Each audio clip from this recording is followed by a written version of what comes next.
In essence, it seems once a particular evolutionary evidence has built up enough marketing clout in the scientific and educational community, it's typically just massaged a little to somehow still fit with evolutionary explanations, so that it doesn't lose its entire impact overall. And this is the exact same thing that's happening around this whole junk DNA situation. Do you remember the old phrase, one man's junk is another man's treasure? Well, according to a brand new scientific study, that certainly is the case now as far as our DNA goes. And what do I mean by that? Well, for years now, many of our materialistic, atheistic, evolution-believing friends, along with their compromising theistic evolutionary cohorts, had been trying to convince us the overwhelming majority of the human genome was, well, just leftover junk from our evolutionary past. In essence, that would be similar to me saying that the majority of the information in this library doesn't have any meaning. Just a few books, because those are the only ones I understand at this point. And like many other supposed evidences for evolution, this concept was widely taught in classrooms, TV shows, and various other education and media forms around the world beginning over 5 decades ago. As the popular Quanta magazine stated in a recent online article on junk DNA, scientists casually referred to junk DNA as far back as the 1960s, but they took up the term more formally in 1972, when the geneticist and evolutionary biologist Susumu Ono used it to argue that large genomes would inevitably harbor sequences, passively accumulated over many millennia, that did not encode any proteins. Soon thereafter, researchers acquired hard evidence of how plentiful this junk is in genomes. Now, of course, the biblical creationists had been pointing out the many challenges to this claim from the beginning. The most obvious point being that just because scientists don't know what large portions of DNA were doing, that didn't mean they were junk, i.e., ignorance shouldn't be a reason to jump to evolutionary conclusions. And of course, that's exactly what it was. Because while many evolutionists said there shouldn't be a significant amount of leftover genetic material in living things, because it would have been removed by natural selection over supposed evolutionary deep time, other evolutionists rather conveniently proposed what's called a neutral or near-neutral theory that suggests that leftover DNA might not be affected by selection and would just build up over supposed millions of years, kind of like a materialistic hoarder piling up as much stuff as they can possibly fit inside their overcrowded home, thus explaining where all of this supposed useless DNA inside us came from.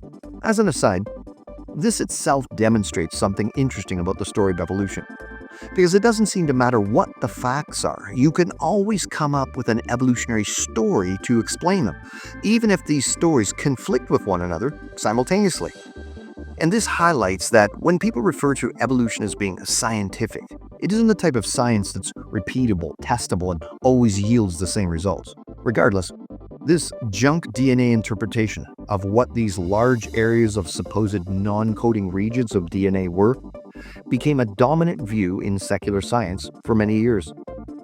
And anti-creationists use such ideas to criticize biblical creation or intelligent design by laughing at the notion of an intelligent agent using defective and or useless bits of genetic material.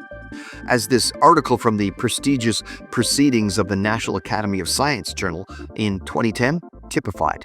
Why an intelligent and loving designer would have infused the human genome with so many potential and often realized regulatory flaws is open to theological debate. Any such philosophical discussion should probably include the issue of whether the designer was fallible, and if so, why.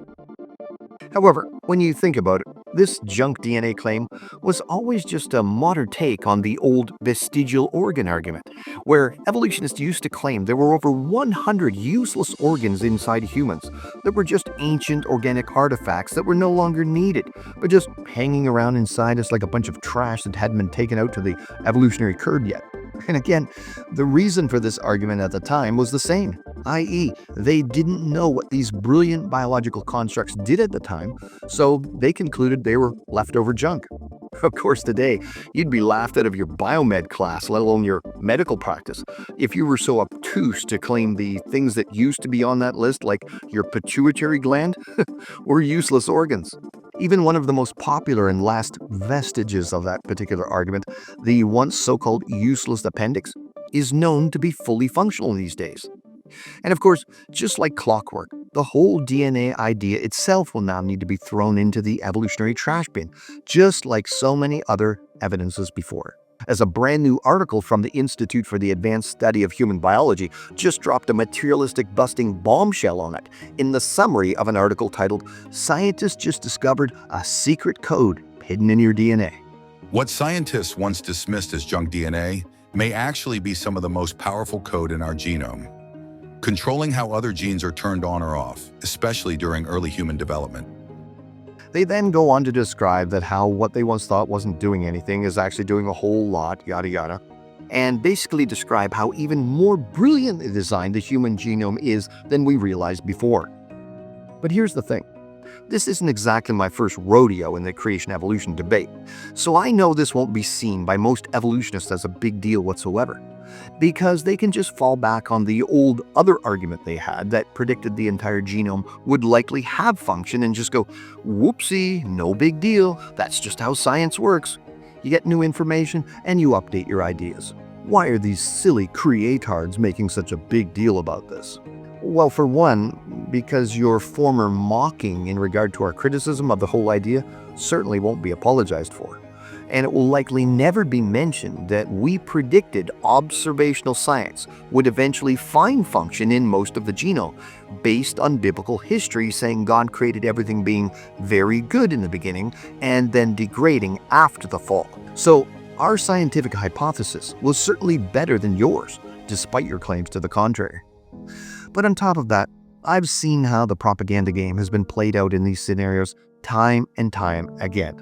And it's the same MO here as well, as I'll demonstrate shortly. I'm very familiar with the playbook followed whenever these so-called proofs of evolution get overturned. And what's the play I'm talking about? Well, from the very beginning of the promotion of modern evolutionary theory, when forced to admit they were wrong about whatever big idea they were promoting overall, they always seem to find a way to insert an evolutionary saving mechanism into their explanation of the facts they found in order to blunt the blow against their failed and former bold claims that supposedly proved evolution but now don't. For example, when, all based on his forged embryo drawings of human and animal kinds, the German scientist Ernst Haeckel's ridiculous claim that human babies relive their evolutionary ancestry inside their mother's womb as they develop, changing from a worm-like creature to a fish stage to an ape-like creature before turning into a human, etc., which was encapsulated by the grandiose-sounding phrase, ontogeny recapitulates phylogeny, was shown to be complete made-up junk science. Instead of just admitting the whole concept was bogus, the story just got modified to retain its credibility.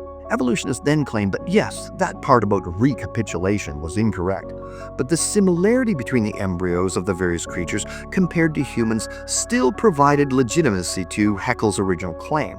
So they were included in textbooks for the next 140 years, even though they were known to be fraudulent forgeries from the beginning.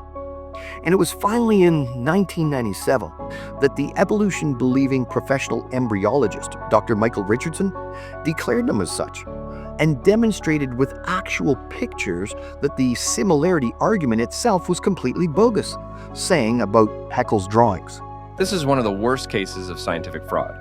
These are fakes." And yet, even then, they were still included in public school textbooks after that.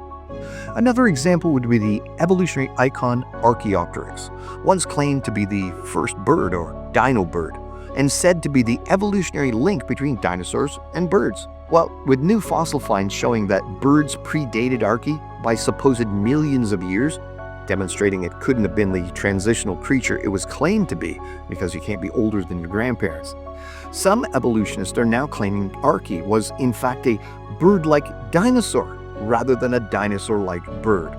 So, even though their first bird claim has been debunked, it's still somehow proof of evolution. In essence, it seems once a particular evolutionary evidence has built up enough marketing clout in the scientific and educational community, it's typically just massaged a little to somehow still fit with evolutionary explanations, so that it doesn't lose its entire impact overall. And this is the exact same thing that's happening around this whole junk DNA situation. And to prove it to you, let's go through the article I mentioned earlier and show you how a patchwork of unproven evolutionary explanations are woven into the observed scientific discoveries demonstrated that contradict their original claim about so-called junk DNA, in order to make it sound like evolution is still somehow involved. To make it easy to spot, first I'll show you only the parts in this section of the article that describe what's been confirmed through observational science. And after, I'll show the same section as originally written, padded with evolutionary presuppositions with no direct scientific support, i.e., they're made-up stories, inserted to make it sound more like evolution did it. What scientists once dismissed as junk DNA may actually be some of the most powerful code in our genome. A new international study reveals that DNA buried in our genes plays an active role in controlling how other genes are turned on or off, especially during early human development. These sequences act like tiny genetic switches. Using new analysis tools and large-scale experiments, researchers discovered that certain DNA fragments are especially strong at activating genes. Okay, now that we've heard the actual scientific discoveries they've made through direct observation, let's listen to that section again with all of the evolutionary storytelling built into it. What scientists once dismissed as junk DNA may actually be some of the most powerful code in our genome.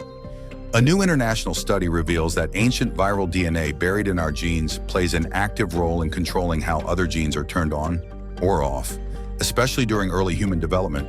These sequences, originally from long-extinct viruses, have evolved to act like tiny genetic switches.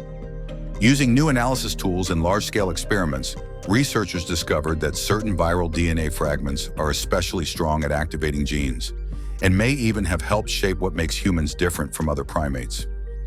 Can you see the difference?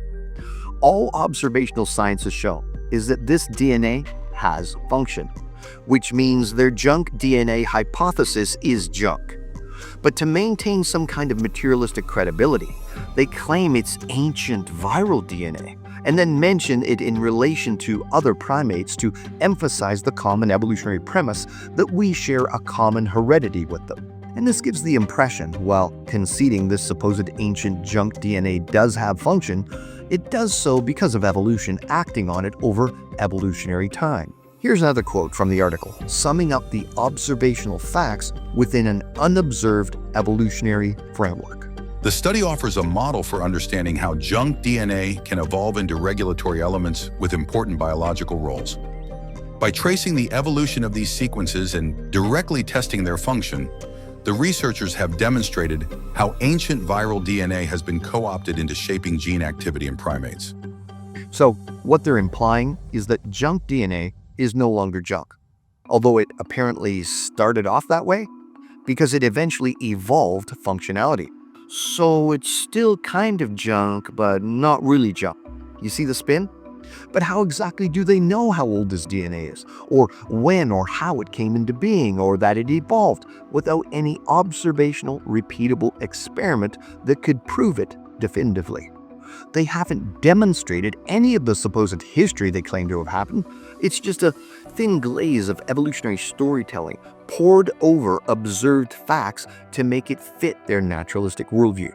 And again, this is to lessen the impact of their failed junk DNA hypothesis by implying it's still old junk, but that it now has function because of evolution, which is what the original argument was trying to prove in the first place. Training yourself to recognize the difference between science and storytelling when exposed to evolutionary indoctrination is important, because this sleight of hand scientists often employ when blending observed facts with naturalistic narratives is now endemic to the secular scientific community. And most scientists are likely unaware they're even doing it because of their training telling them to conform to the concept of methodological naturalism, i.e., nature is all there is. However, many secularists active in the creation-evolution debate are acutely aware of what they're doing, as this quote from the famous Harvard geneticist Richard Lewand, which I've used many times before, clearly shows. Our willingness to accept scientific claims that are against common sense is the key to an understanding of the real struggle between science and the supernatural. We take the side of science in spite of the patent absurdity of some of its constructs. In spite of its failure to fulfill many of its extravagant promises of health and life, in spite of the tolerance of the scientific community for unsubstantiated just-so stories. Because we have a prior commitment, a commitment to materialism. Or as immunologist Scott Todd said, even more simply, Even if all the data points to an intelligent designer, such a hypothesis is excluded from science because it is not naturalistic. so it's not that there isn't any evidence for God or biblical creation. The fact is, the evidence is overwhelming, as Romans 1:20 states.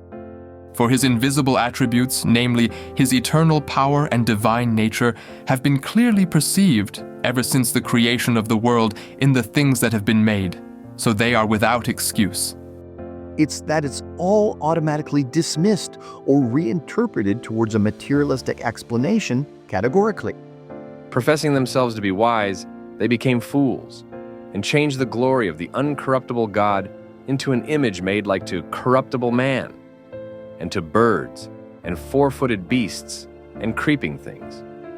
So, Christians need not be browbeaten by evolutionary interpretations of God's world. They simply need to train themselves to be discerning, as God's Word teaches. Just apply 2 Corinthians 10:5 and learn how to destroy arguments and every lofty opinion raised against the knowledge of God, and to take every thought captive to obey Christ.